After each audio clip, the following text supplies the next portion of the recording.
Hi there and welcome to my dimensioning practice. I'm going to cover some basic tools we use to dimension drawings.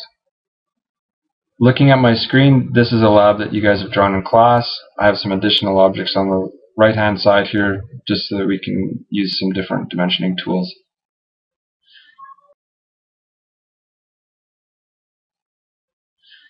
I have dynamic input off. I have my drafting aids on here, polar, O-snap, object track. If I look at my settings for O-snap, I have endpoint, midpoint, center on, quadrant, and intersection.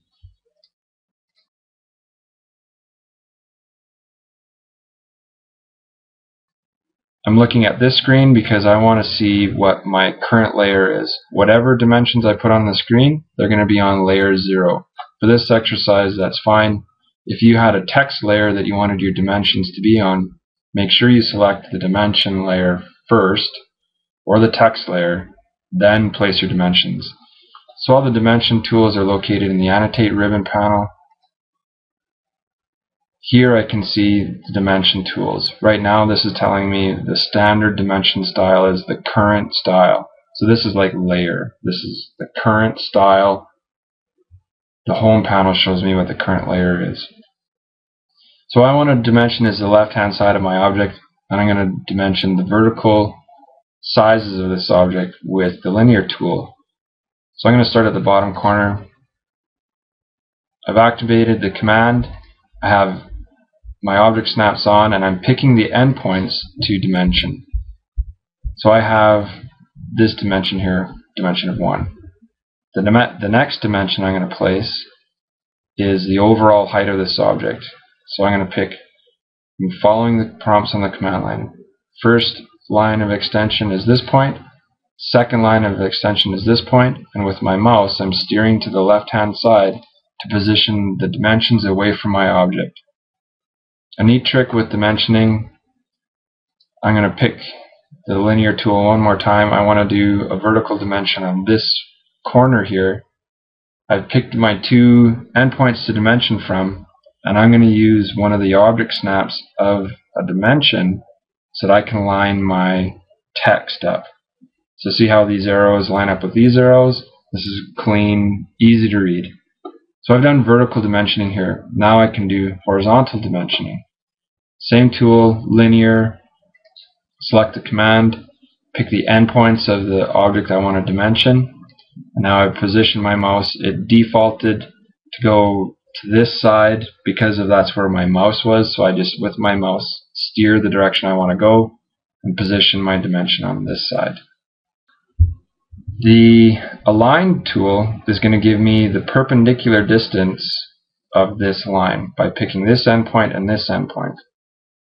So just for example, I'm going to select the tool, pick this endpoint, and move my mouse perpendicular away from here, from the objects, and it's going to show me what the perpendicular aligned length is of this object. You're not asked to do this in the lab, but just to show you how this tool works.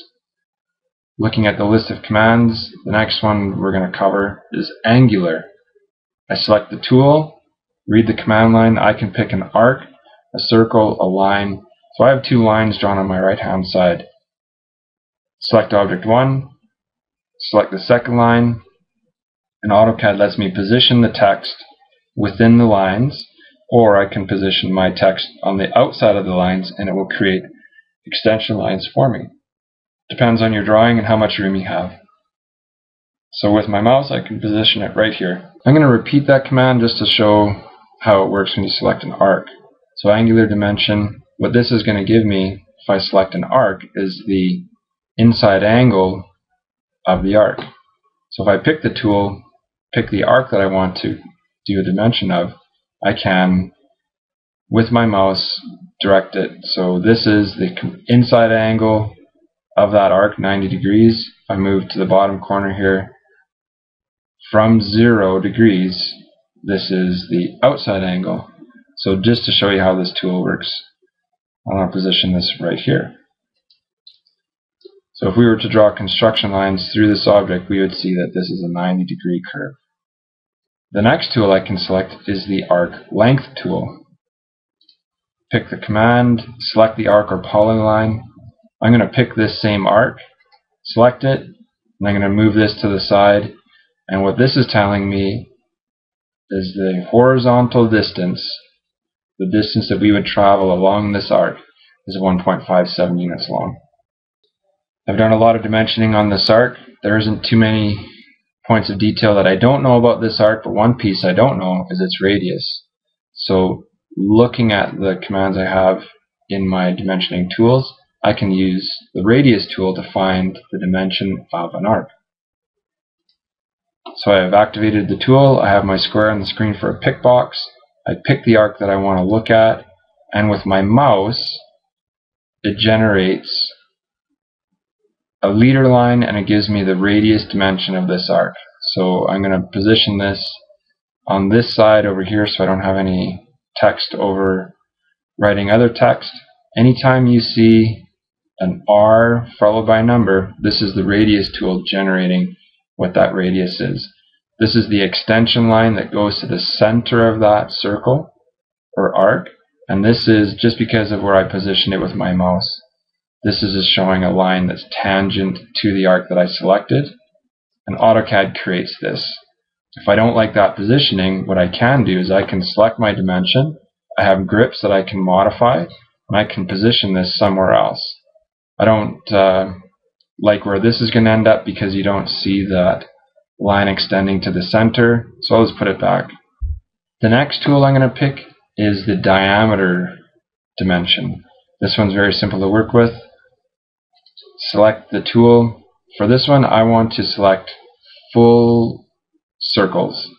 Select this circle I've drawn off to the side here, and I can, with my mouse, position where I want the text to go. Pick right there, and the diameter, we have the diameter symbol here, for this circle that I've drawn is 1.91. I do have a setting in my style to turn on this draw extension line through the center option. You might not need that for every rated or every lab that you're working on, but it's kind of a neat tool to make sure that you're seeing the full dimension. And the arrows are indicating from this point to this point that distance. So as I mentioned before, dimensions have grips. So if I zoom in a little bit here, if I want to move where this text is placed, I can select this grip and move it vertically, change its position, and I would do that if there's text interfering or object lines interfering with other object lines. I can position it back. Dimensions have endpoints, so I could connect another dimension.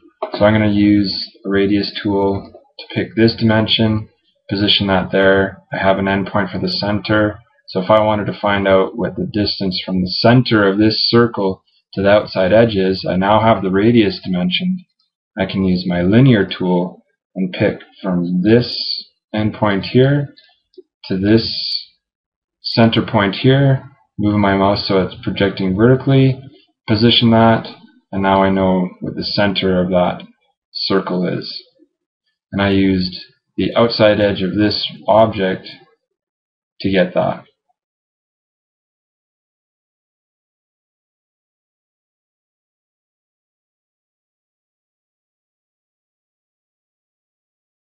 So there's my lesson on dimensioning. All the tools again are on the annotate ribbon panel for dimensions. Very easy to work with, and always watch your command line to see what AutoCAD is prompting you. Again, hopefully you enjoyed the lesson and look forward to working with you on other projects. Thanks. Bye.